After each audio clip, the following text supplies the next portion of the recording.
Hey everybody, it's Holy Bell. Happy day 16 of Vita. We made it past the halfway mark, and even though I've celebrated the halfway mark with an awful vertical video and glitchy mess that everyone kinda sorta joked about, I'm gonna keep moving on.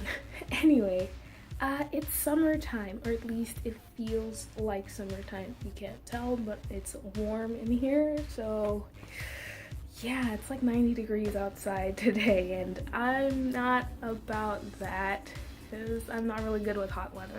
But anyway, summertime is the time to plan vacations and trips and just, activities that you want to hang out with people that you don't usually do. So today I'm going to give you some tips for planning a trip, either overseas or domestic, or just a little, place just down the street, things like that. The first, and I have to say the most important of all the tips, especially nowadays where there's just so much information, is to have a dedicated spot to put all your ideas.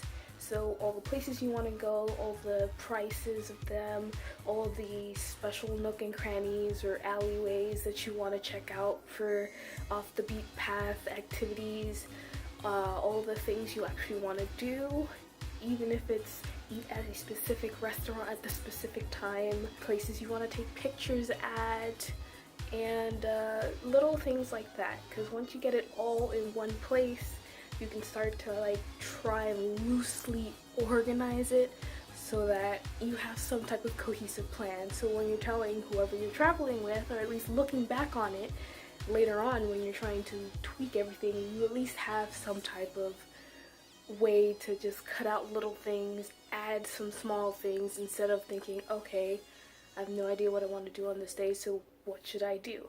The place that I usually keep those kind of ideas is Travelify.com. Here I'm going to show you where I'm planning my Japan trip, and also right now I'm going to show you where I'm planning my New York trip. It's a lot easier to put everything there, even when you're traveling with other people. It lets you split up the cost. It also lets you book hotels, rooms, activities from there, and it even has it linked to Foursquare and Google, so you can see reviews by people who've gone there themselves and shown tips and things like that. You can also use TripAdvisor on that to find reviews, tips on things from other people, and also maybe see other accommodations or activities that you may have not seen on Travelify itself. Number 2, if you're like me and don't know where you want to go or what you want to do when you're there, like for instance my Japan trip, I don't know if I'm a temple person, a museum person, a food person, or just a walk around shopping person, because I've never really traveled that kind of travel.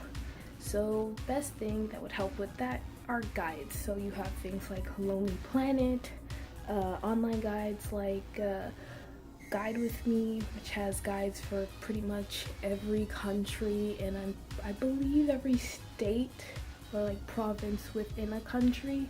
It's detailed to that finite point.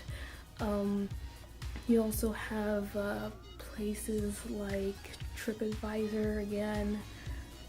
You also have places like Wiki Travel and Wikipedia in general, which will have an overview of things in the area, or at least near the area, that you can refer to and at least brush off what you don't know about the area, and to see, okay, there are things here I can do. Let's see if I'm interested with any of it, and then start your research there to go on to more in depth about what you really want to do. And that's the main point why you're traveling. You want to do things that you want to do. And number 3, last but not least, just have fun.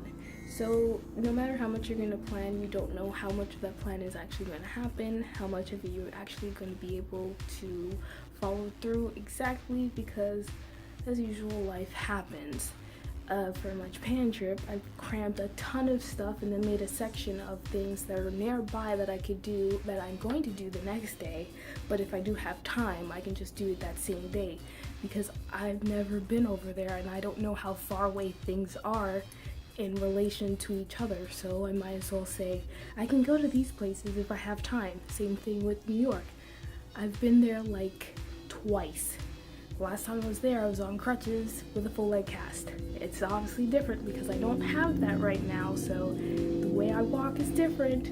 So my gauge of time saying, okay, it took me this much time to walk over here or get over here is going to be different now from what it was then. So I can't just say, okay, we're going to go here for an hour and then take 10 minutes to go over there. Plus, I don't control the subway or people or traffic, so why would it ever go my way? So just go with the flow as much as you possibly can. Have some rigid points where you have to do those things, and then leave a certain amount of time where you can insert things, take out things, because there might be a time you get burnt out and you've jam-packed your schedule with so many things that you really want to do, but you don't have any time to rest. A vacation, or at least travel, is meant a time to relax and have fun, so don't make it any harder than it has to be. Anyway, I'm gonna leave it off here. Like if you like this video, subscribe if you want more content like this. I'll see you guys tomorrow. Bye!